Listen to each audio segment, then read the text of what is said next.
Welcome in, Bella.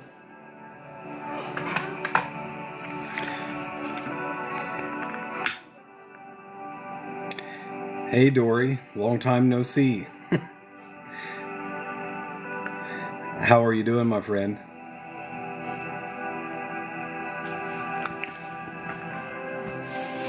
I don't remember if you're on the soul group on Telegram or not. I don't remember.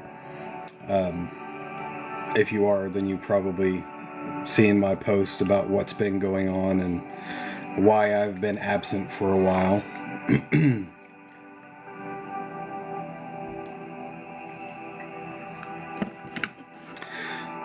Welcome in, everybody. Welcome to the soul group meeting.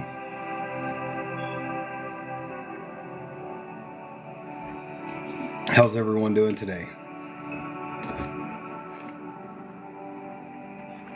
For anybody who has stumbled across my content for the first time, welcome, my friend. I am here to discuss some spirituality with everybody.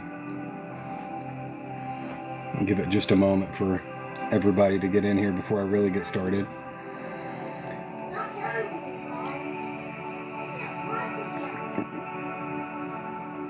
So, just out of curiosity, how many of you guys can feel it?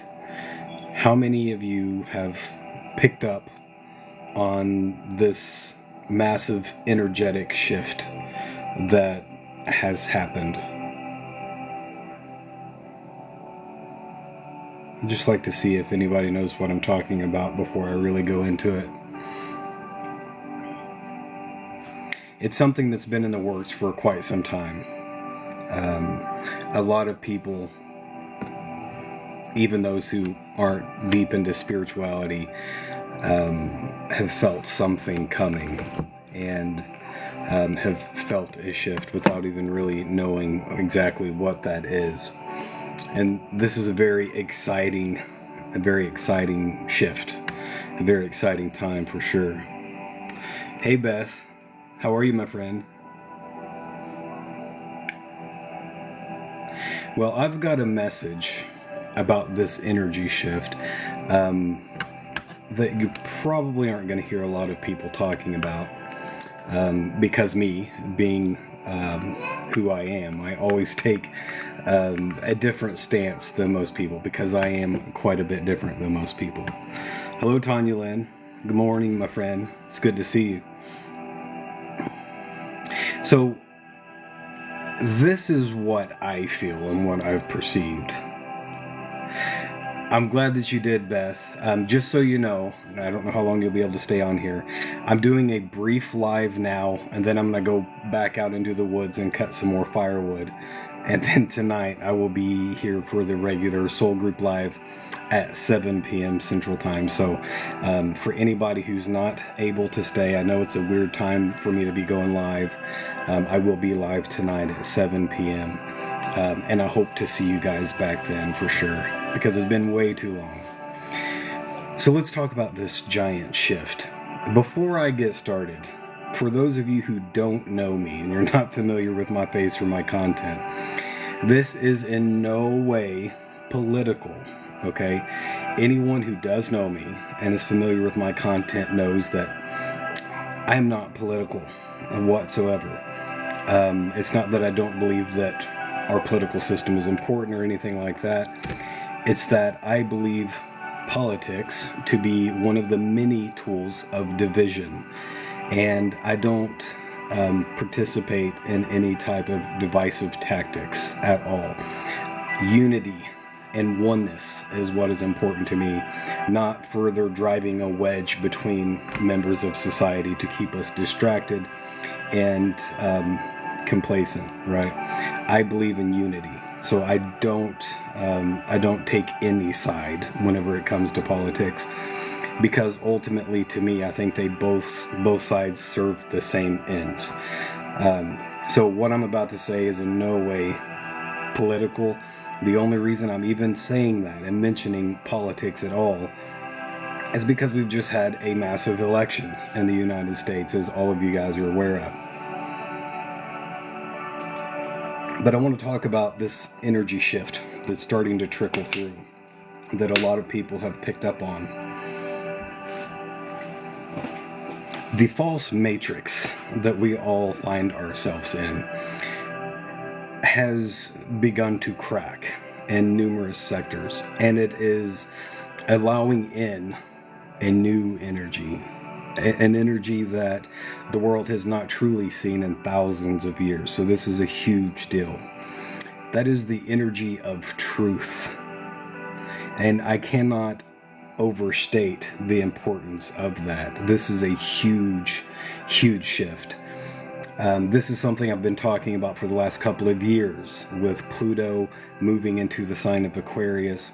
Every single time that happens, that brings transformation to society. It does not just affect those born under the sign of Aquarius, because Aquarius is the humanitarian. It represents all of humanity. It represents society as a whole. Pluto is the most transformative planet, and it brings transformation through revolution. And if you don't know what I'm talking about, and this is the first time you've seen this, I encourage you not to take my word for it. Go look back through history. Every 248 and a half years, that's how long it takes for Pluto to transit the zodiac and enter back into Aquarius. And it will be there for the next 20 years. Every single time this happens, society transforms in very powerful ways. The last time that this happened is when the colonists here in North America fought a revolutionary war against the British Empire and penned the Declaration of Independence. And at the same time, the French Revolution and many other things was going on.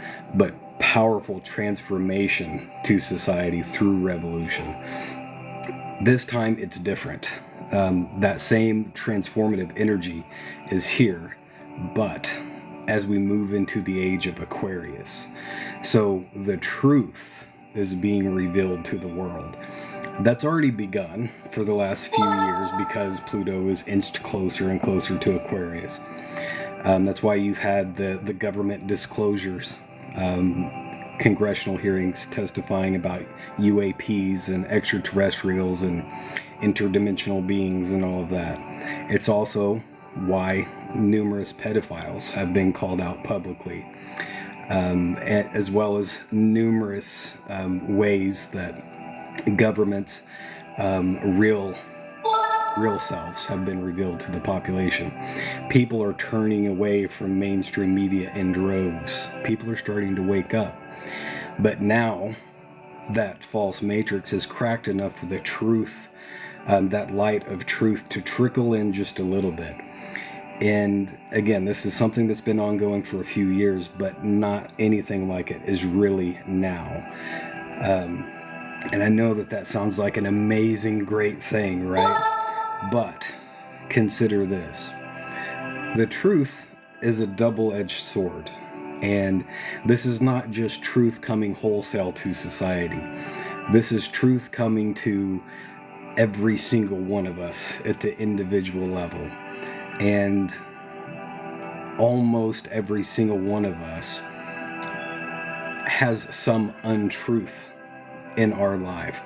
Whether that is not standing up for yourself, staying put in a dead-end job that is soul-crushing and is against your own morality because you have to do the things in order to pay the bills and everything. That is not truth, right? Because your truth is your authenticity. Hey, Mischief, good to see you again, my friend. Again, I'm going to pause here just for a second for anybody who can't stay, because this is an unusual time for me. I will be live tonight for the regular Soul Group Live at 7 p.m. Central Time. I want to give you guys an example of what I'm talking about here. And I'm going to use myself as an example, because I am like everybody else out there, right? We're all learning, we're all growing. I have lived a lie for the majority of my lifetime. And the biggest one of those lies is that I suffered early on in my childhood, a wound associated with my family breaking up, my father leaving, and spending the majority of my childhood in foster care. Sent from home to home to home, just about my entire childhood. And one of the things that I learned about myself in that process is that I did not deserve love, that I deserved to be abandoned. And the only way that my young mind could rationalize that is that I was not enough. I was not worthy. I wasn't worthy of love. I wasn't worthy of being nurtured, of being cared for. I wasn't worthy of the good things of life.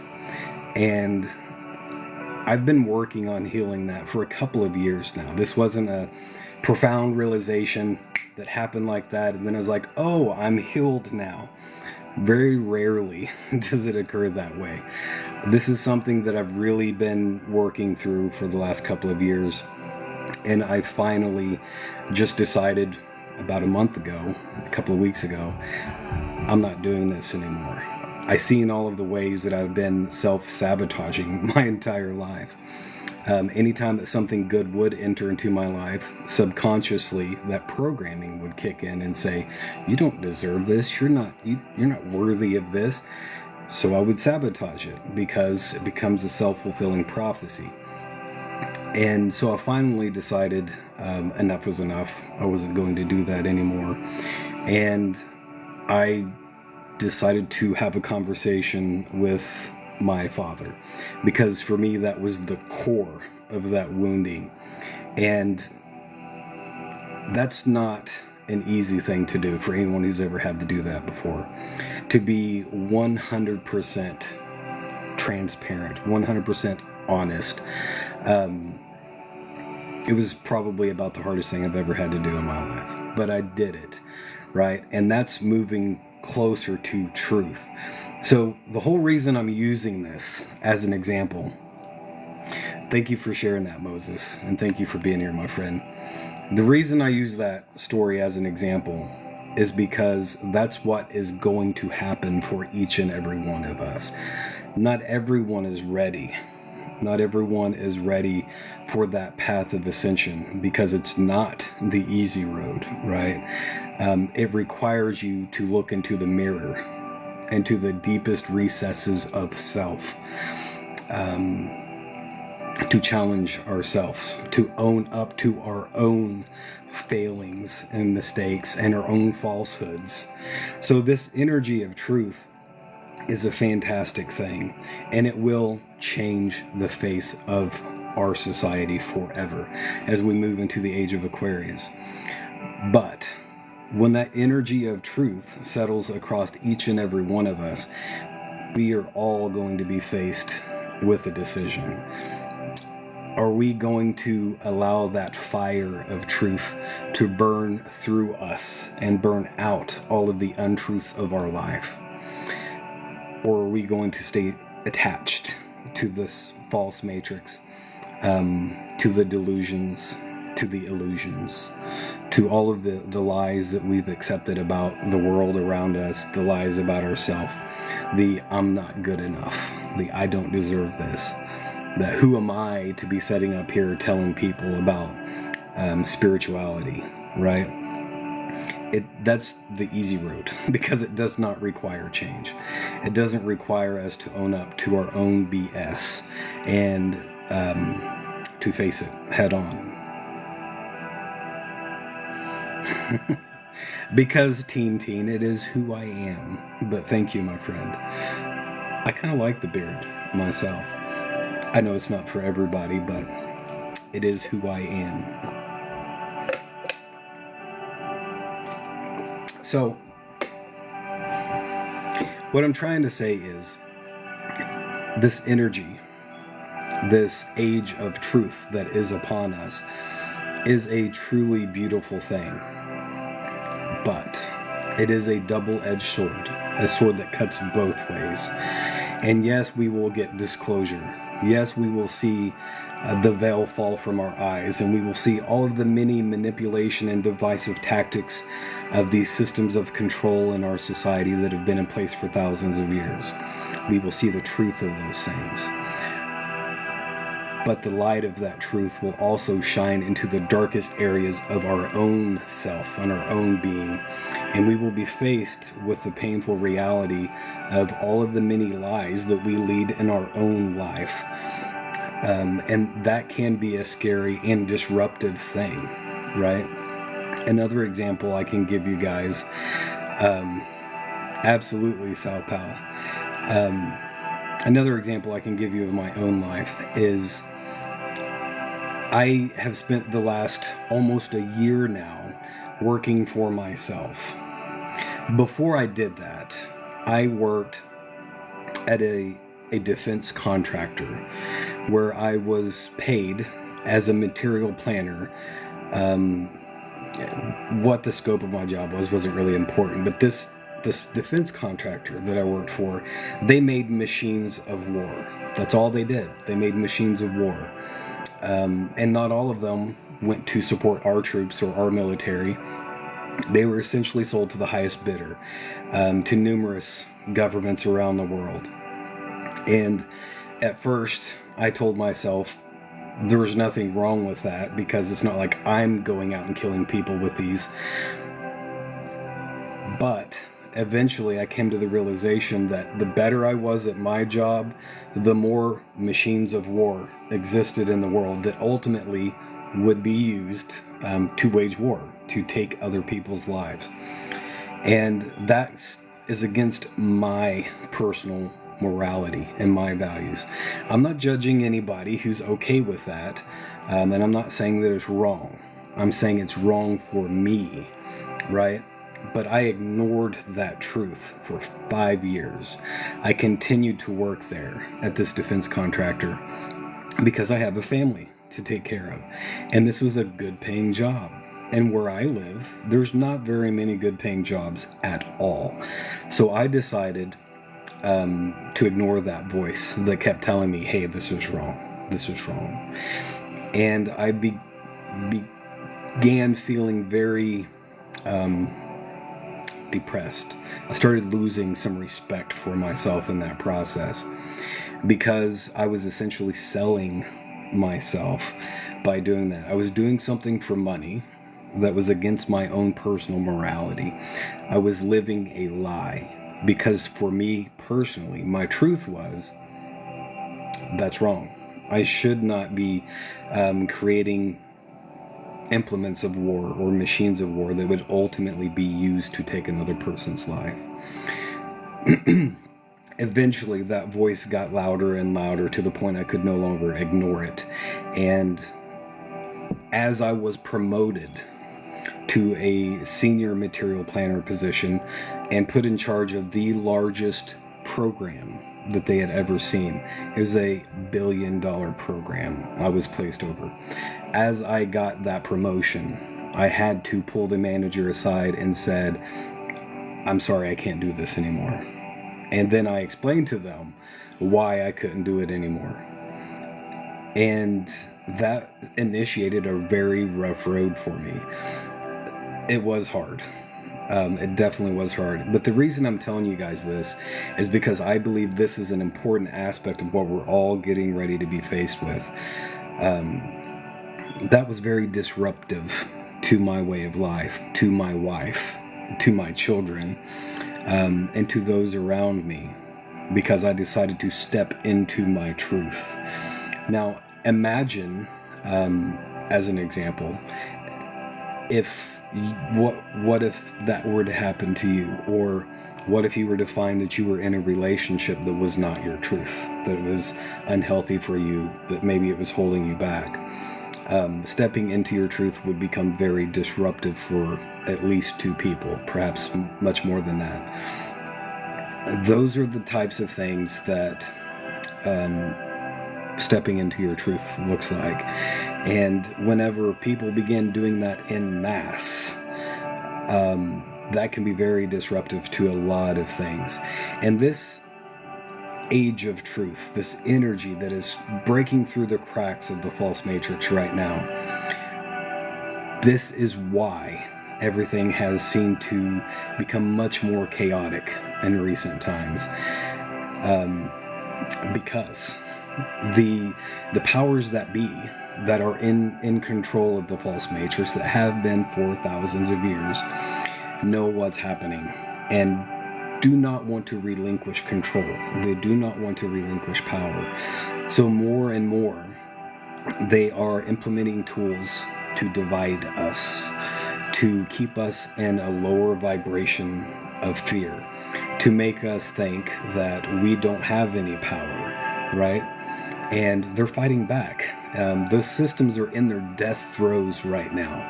They know that they're on their way out, and they're not going to go down without a fight. And so this truth is burning away at all of the untruths, all of those illusions that have been the foundation of our society and existence for a very long time. Oh, I like it, Alchemist. Esoteric Eric. Thank you for being here again, my friend. And by the way, I don't know how long you've been here, if you've heard me say this or not, but I will be live tonight for the regular Soul Group Live. This is a very unusual time for me to go live. But this message was important, and I wanted to not wait to get this out there to the world. But again, I will be live tonight for the regular Soul Group Live, so hopefully I'll get to see you guys then.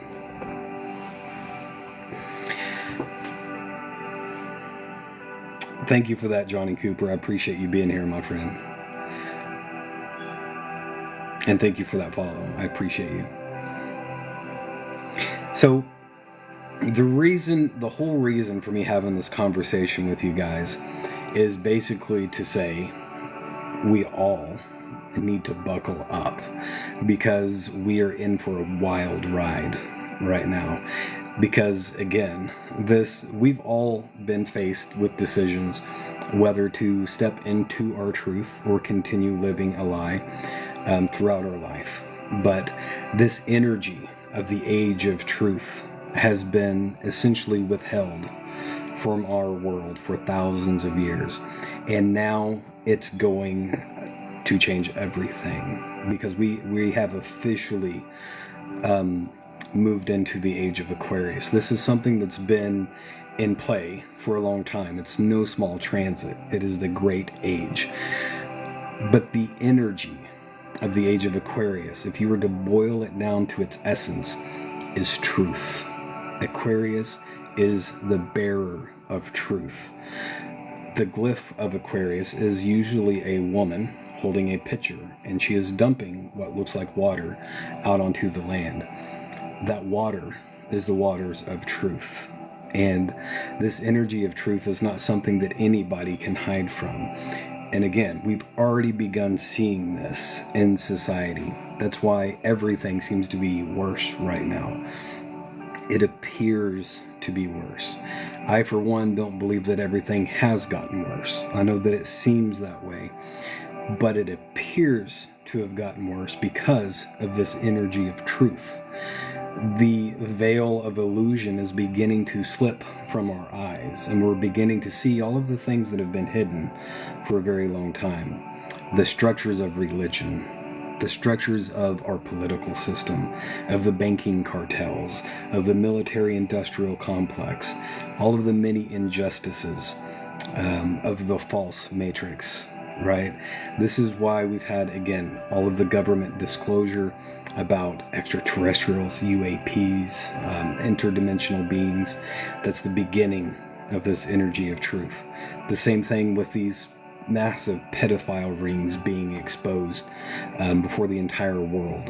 That is the truth doing its job.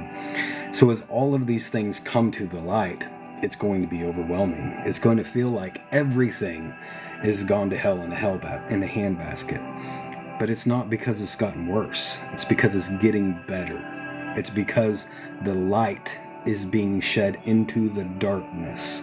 And for the first time, we are able to see the contents of that darkness. That doesn't mean it's getting worse, right? It means that it is improving. It's getting better. But it begins with each and every one of us making that decision to step into the light of truth, our truth, your individual truth. to accept and embrace your truth, your authentic expression of your soul's energy, regardless of what society tells you that should look like, regardless of what your parents think about it, regardless of what those around you think or feel about it. It is authentically you and your truth. Each and every single one of us will have to make a decision to either do that or not to do that. And that shift is what brings us into the energy of the age of Aquarius. It's not just Christianity, my friend, but certainly in Christianity. Religion in general is a system of control. My personal belief is that religion has a time and a place. That time and place was in the past. There was a time whenever religion served a very important function, right? It taught people morality. There was a time when religion was the only thing that kept people from absolute chaos and anarchy, from murdering, raping, pillaging, and plundering ourselves into extinction. But we don't need that anymore. Spirituality is the polar opposite of religion. We don't need somebody to mediate between us and experiencing the divine. The divine is within us, and we are able to have a working dialogue, conversation, and relationship with the divine presence without religion. It's a system of control that we no longer need. It no longer serves us. And people are starting to move away from those things in droves, because that's one of the many pillars of this false matrix reality that we've all lived in and been a part of for a very long time. I like that, Keith. The church is the middleman and we deserve a better deal. I've heard that some will not make it because they might not be ready. That is the unfortunate reality. And I don't know if I would say unfortunate. It's not even the right word, right? We are all individual expressions of the divine energy. So we contain the divine within us as the spark of our soul. But we're all an individual expression, meaning we're all different. We're all at different places along the line of progress, of evolution, of growth. And not everybody is ready to make this grand leap that is upon us. People talk about ascension, about being awakened, and all of those things. Really, to me, what that is and what that looks like is a full embodiment of truth. Absolute embodiment of truth. That's what it truly means to be awakened, to achieve ascension, for all of the illusions to be burned away in the fires of truth, for us to understand who we truly are in the core of our soul's essence, and then be that thing instead of trying to be something that we're not. Because the false matrix is all about division, right? There are forces at play in the world I consider to be the archons, and that is their ultimate goal, division. To keep us living in illusions, in a mental prison, basically, that we have built around ourselves, believing that we're not powerful, that we're not all part of the divine consciousness. And the opposite is also true of the forces of creation, of the light. Instead of division, it's all about unity and oneness, right? So to me, anything that is promoting or breeding division is a tool of the false matrix and of these archons that have ruled over this place for thousands of years, and it's all on its way out. But unfortunately, not everybody is ready to make that leap, to unplug from the false systems that are in play. And because it requires of us to face the truth, to be willing to step into those fires of truth and let everything that is not our truth be burned away, in the ultimate type of sacrifice, right? Many of us have strong attachments to those things. I myself have strong attachments to a lot of things that are not representative of my authentic truth. And that is a huge step to take, to allow those things to fall away. All of the many layers of self that are not an authentic expression of our truth. That is a very hard thing to do. And not everybody is in a place where they are open and ready for that process to unfold. But that's ultimately where we're at as a society, as a collective. And this energy, it's not just at the individual level. The entire planet is being bathed in this energy of the age of truth right now. And the entire planet is raising its vibrational frequency in response to that. And everybody is essentially at a crossroads right now and awaiting the decision. Will we choose to evolve, to grow, to shed all that which is not our truth and move into that authentic expression? Or do we choose to stay where we're at, to continue down the path of illusion and self-destruction? Every person will be faced with that decision, and I do believe that the reality is that not everybody is ready to make that choice. And there are some events heading our way, that is going to reset this planet in a very big way and will propel us forward into the golden age of Aquarius. And those that are not prepared and not ready to make that leap will no longer be a part of this, and those that are will continue down that path. And that's just my opinion about where things are at, but I do believe that there are plenty of prophecies that talk about this period of time.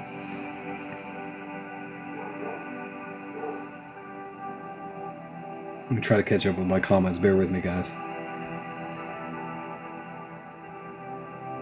We are all on the medicine wheel.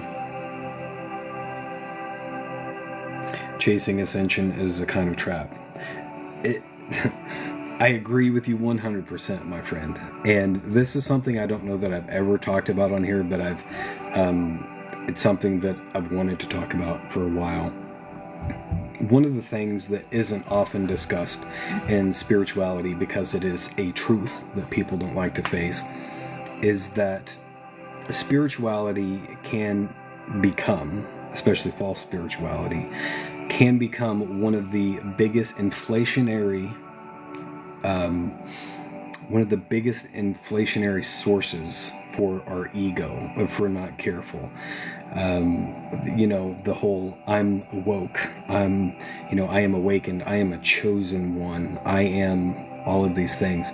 Those are all trappings of the ego. It's not this process of unity and oneness of ascension is not about adding badges to our sleeves, or saying, look at this, look what I've done, look what I've achieved. It's more about stripping away all of the many things that we are not and allowing our true light to shine into the world. That's what ascension looks like. It doesn't look like trying to become something. It looks like trying to unbecome all that you are not. And that is oftentimes overlooked in mainstream spirituality as people chase after the lofty goal of ascension and fall into that pit of inflated ego. The spiritual ego is the biggest ego you will encounter in life, and that is an unfortunate reality that many of us have experienced, that many of us have encountered. Will there be a 3 day of darkness? I do believe so, my friend. I do. Followed by the Great Solar Flash or Solar Micronova. And that is all a part of this shift that I'm talking about.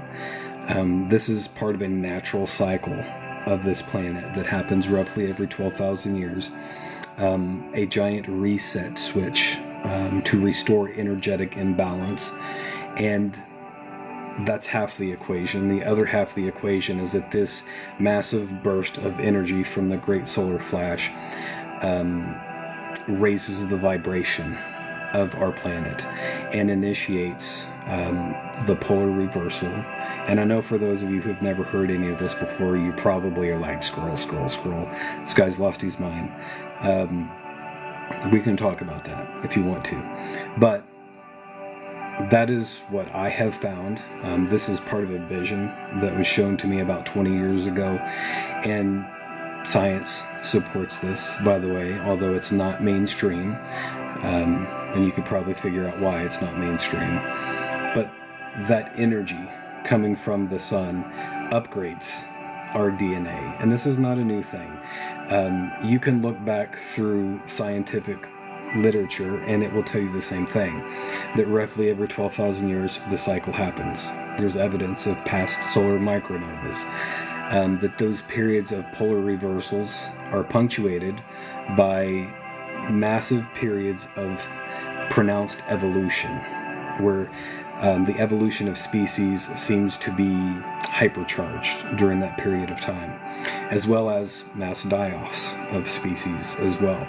But it is because of the energy coming from the sun that triggers that evolution. And it's not purely physical, it's primarily energetic. And that is what moves us from the third dimension to the fifth dimension, as it upgrades our DNA and we become lighter, less dense, and more full of light. This is something that has been prophesized for thousands of years.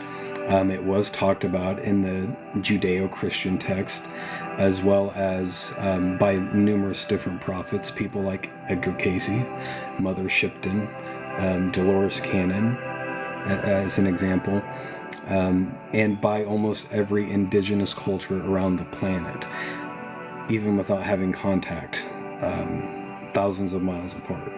So this is a big shift, and yes, I do believe not only will the sun have a role to play in this, but it is the primary engine of this change. They show us who we are in the movies. Some of them, absolutely, for sure. What is the authentic truth of which you speak? Johnny, only you can bring that out. All I can share with you is my authentic expression of truth. And I think that that's one of the biggest failings of religion in general, is at the origins of every religion is an individual who has encountered universal truth. And then they give their expression of that authentic, energetic truth. And they amass a following. And almost invariably, that person says, don't worship me. Do as I do, basically. And yet a massive following is surrounding this individual. And then an institution is built up around that person's teachings. And people walk around espousing their version of that person's truth. But the reality is, each and every one of us has an expression of our own truth. Don't get me wrong, I do believe there is a such thing as universal truth, which means it is true across the board, universally, no matter who you are or where you are or when you are. It is truth. But there's also individual truth that only can be found from within yourself. That's the authentic truth that I'm talking about. It is your soul's essence, and it cannot be found anywhere else. No guru, no spiritual leader can tell you what that truth is.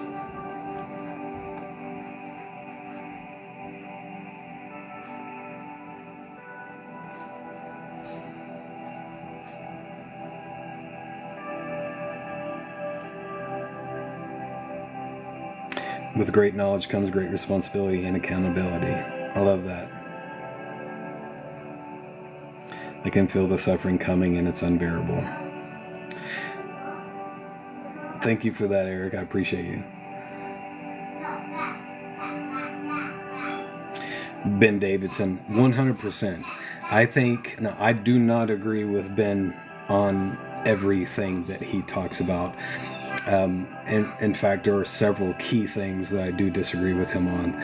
But the vast majority of the things that he talks about, I believe, is truth. And it is very important that the world knows that. And I think that he has done the world a great service by bringing this information to the mainstream, as mainstream is what it is. It's not mainstream, but he has a pretty large following, and thousands, hundreds of thousands, perhaps even millions of people have been exposed to this information for the first time because of his work.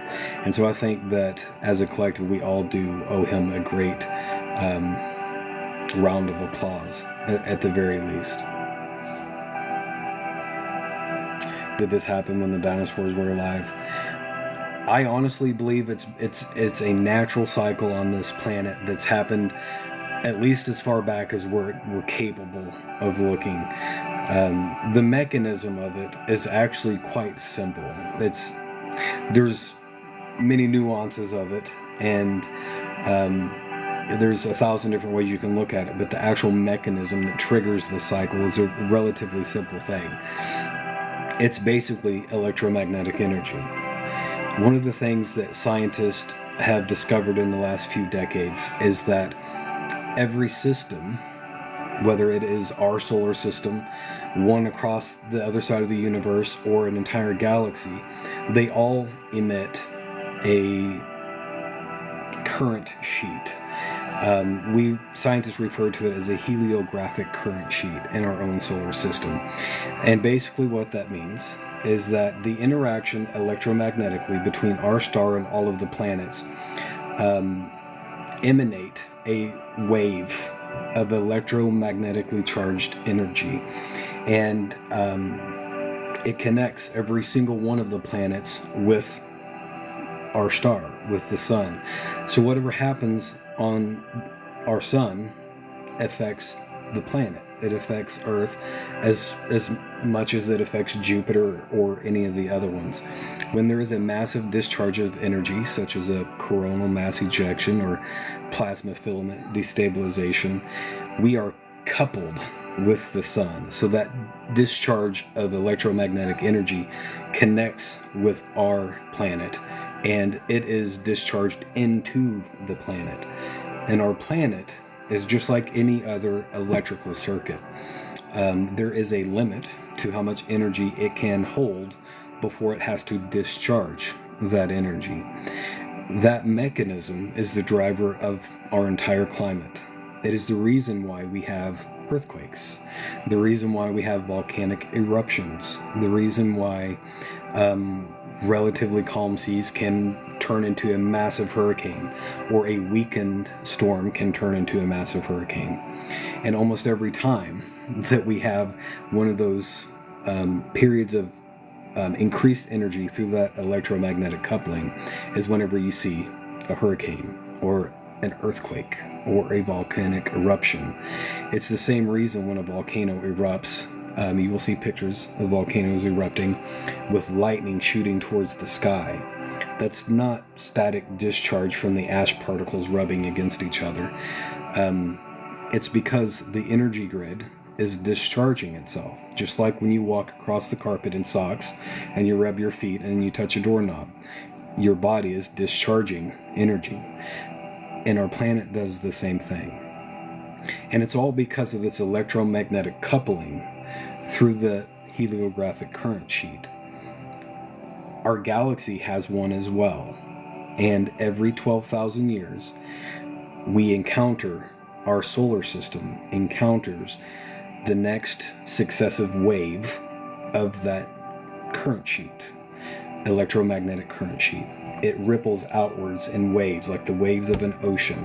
And from point to point, the length of that wave is roughly every 12,000 years, our solar system will encounter that wave again. And it is a reverse in polarity magnetically from the previous wave. So every 12,000 years, our solar system encounters that wave of electromagnetic energy, and it triggers a magnetic polar reversal. But there's many other things that go along with that. Because of that electromagnetic charge, the current sheet attracts stuff to it, like a Swiffer duster, if you've ever used one. It picks up dust great, and that's because of the static charge. It attracts dust particles and clings onto them. This magnetic wave does the same thing. And so when our solar system encounters it, billions of tons of dust and debris and particles from that wave tend to build up on the corona, the outermost layer of our star, and it triggers that buildup, triggers a darkening of the sun, which is where the 3 days of darkness comes from. And then from all of this material being dumped onto the fusion reactor that is our star, it triggers a micronova, a great solar flash. And that's what initiates the whole thing of the polar reversal. So the mechanisms of that are pretty well known and documented, and it's relatively simple. I mean, it all comes down to electromagnetic energy and the way magnets function. And there's many records all throughout almost every scientific discipline that we want to look at that records in some manner the cycle that happens about every 12,000 years. Okay, I'm going to try to catch up on my comments real quick. I've been talking too long.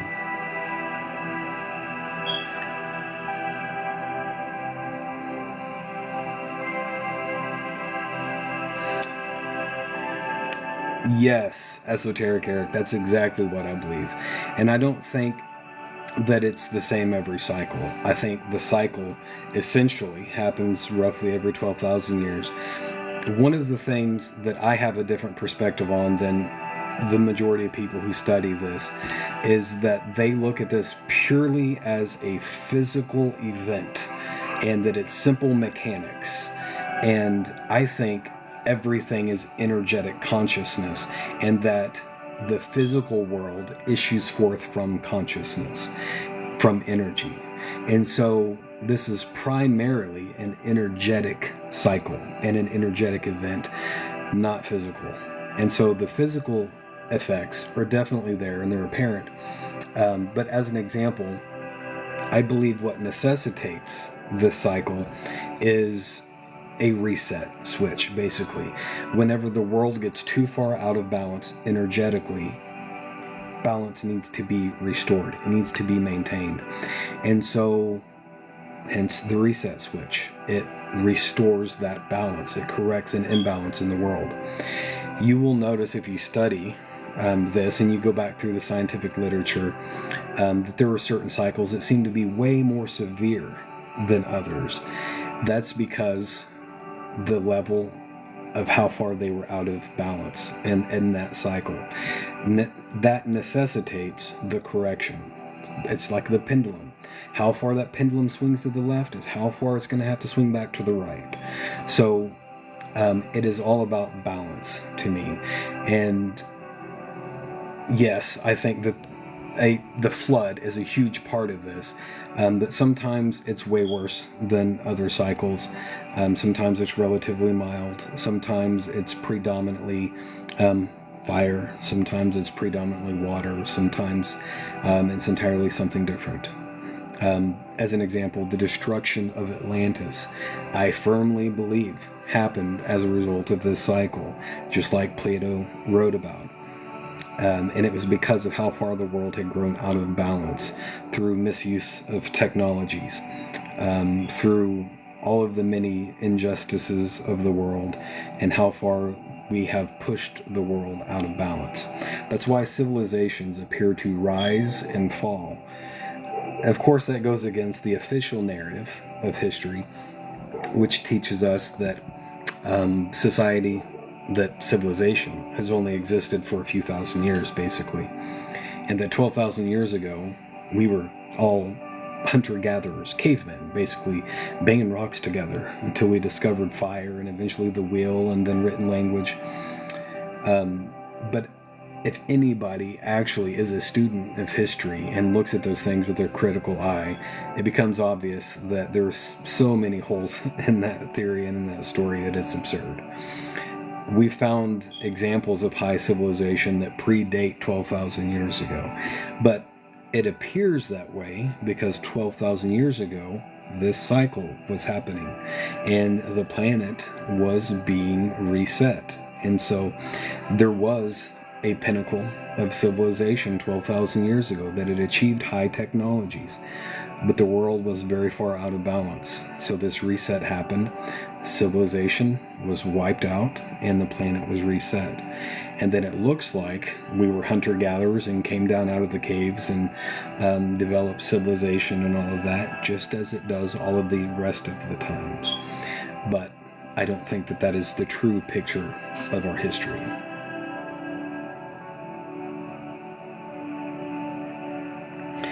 Exactly, similar to the Hermetic principle of ebb and flow. Exactly. But the core of that principle is the balance, right? And everything in nature reflects that. We're literally 5 years from 2030 and there are so many predictions. There is a whole lot of predictions, and it's what's really wild is that how many prophecies there are specifically about this period in time. There's been thousands, if not millions, of prophecies throughout time about different things, but a large percentage of them are focused on this period of time. And the reason for that is because of where we're at, because of this cycle. And this cycle is different from the rest of them because it is not just moving from one age to the next. It is the completion of the precession of the equinox, so that we are moving into a great age. We are moving into the golden age, the age of Aquarius, where we have been predominantly trapped in material, in matter, for a very long time. Now we're starting to come out of that heaviness, that denseness of materiality. And the golden age of Aquarius is where we rediscover that connection to divinity within each and every one of us. And there have been several people in the last few thousand years that have brought that truth back to humanity and have told people that, just like Yeshua, like Jesus Christ. But people weren't ready to hear it. People did not understand whenever he said, we are all one, that we are all a part of God, and that all life is sacred and holy. Whenever he said, that he was the Son of God and all of those things. All of those teachings were misunderstood, and they were twisted and distorted and manipulated into a system of control to control the population, primarily using fear, which to me is absurd, because Yeshua came to break the chains that bound us to this false matrix and enslaved us using fear. He came to set us free with the truth. That was one of the brief examples. There's been numerous others. It's not just Judeo-Christianity.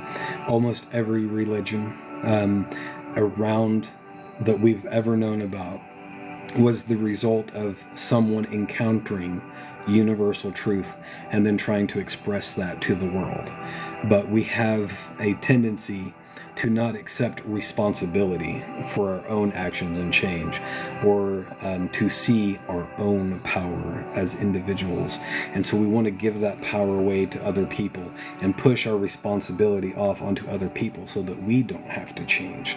They can do the change for us, right? So religions spring up in place of that authentic expression of universal truth.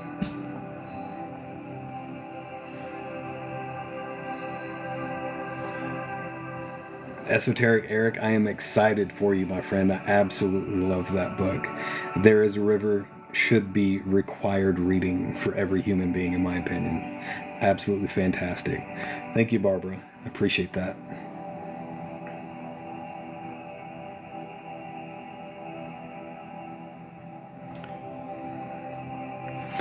Valerie says, do you think Jesus was about immortality? I'm not sure exactly what you're asking me there. I can tell you what I believe the true teachings of Christ were, of Jesus, or Yeshua. That is the universal truth that the physical world emanates from the energetic world. And science knows this now and has for decades. The famous equation that Einstein brought forth to the world, E equals mc squared. Very few people understand what that really means. It means everything is energy. And that equation gives you the ability to even calculate the amount of energy in any given object. It says E, energy, is equal to an object's mass times the speed of light squared. And that will give you how much energy is in that given object. It doesn't matter what you're talking about. So if you know an object's mass, like this beautiful piece of citrine, you can calculate the mass of this object. And then using that equation, you can determine how much energy is in that. So everything is energy. And it's not just energy. Consciousness is everywhere. And consciousness is the organizing principle. It is what turns energy into matter through perception. So that how we perceive the world around us creates the world we perceive. And I know that that's a lot to wrap your mind around. And I know that that sounds wild and crazy and woo-woo and out there. But there's been scientific experiments that demonstrate that. And that is at the core of the teachings of Yeshua ben Joseph that were vastly misunderstood. When he walked on the water, and yes, I do believe those things actually happened, he was trying to tell us anything is possible if you have the correct belief about it. He even said as much. Whenever he said, if you had but the faith of a mustard seed, you could say to that mountain, go cast yourself into the sea, and it would be so. He was not speaking metaphorically. He was giving us a universal truth. Whether you believe you can or cannot, either way, you're right. Because your thoughts, your consciousness, create your reality. That's one of the major universal truths that I believe that Yeshua ben Joseph brought to the world. The other one is one of unity, the law of one, that this consciousness that is all pervasive and is everywhere is an expression of divinity. It is all energy is one. It is all connected, and it is energetic consciousness.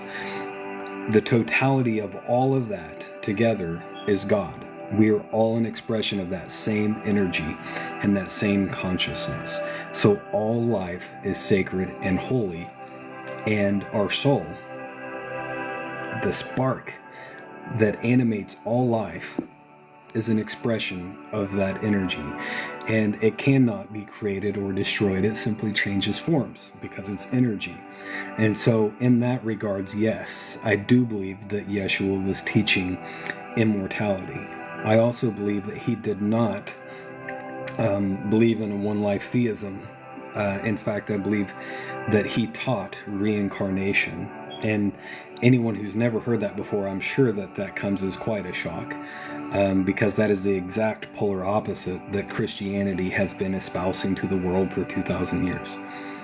But there's actually quite a bit of evidence to support that claim.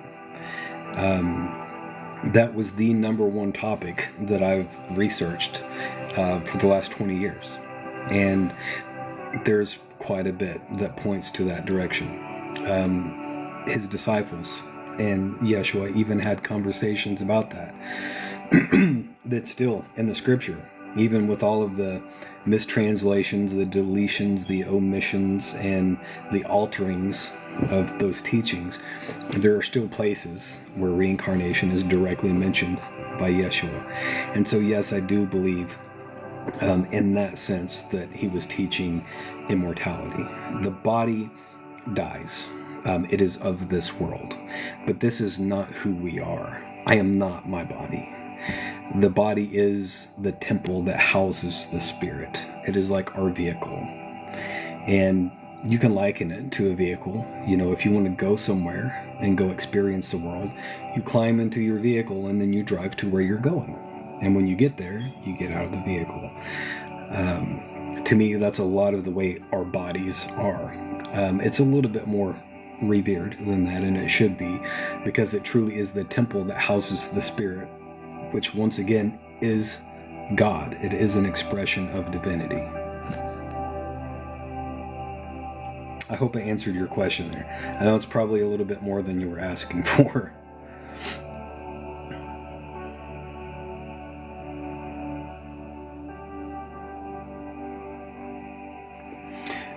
Our body is the vessel for the third D to learn dimensions or learn lessons in the physical plane. It definitely serves a purpose. It serves a purpose, right? Just like all of this physical experience that we're having does. I believe that this whole existence that we call reality was ultimately designed as a school to help us to learn and to find our way back to source with true knowledge of self, to understand that connection, to understand the unity and the law of one and the nature of who we truly are. Okay, thank you, Valerie.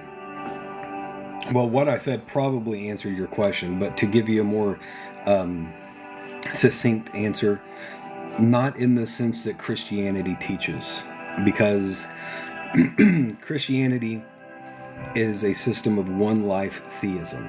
The idea that you live one life and then you die, and afterwards you face eternal judgment, right? They believe in bodily resurrection, where I believe in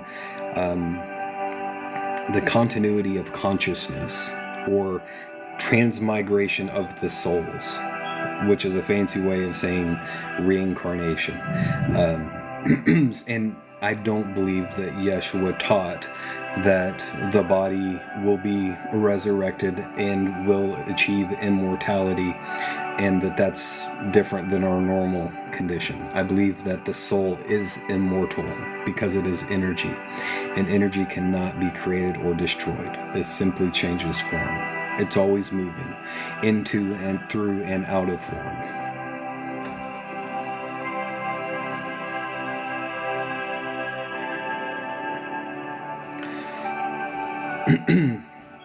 All right, everybody. So I know that this was short and this was brief, but I'm going to have to jump off of here now.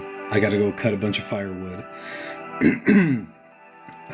But I wanted to share this message with you guys. It's been far too long since I've been on here, and this has been an important message, and I hope that you guys caught that. But I will be back again tonight at 7 p.m. Central Time for the regular Soul Group Live, and hopefully I will get to see some of you guys back there.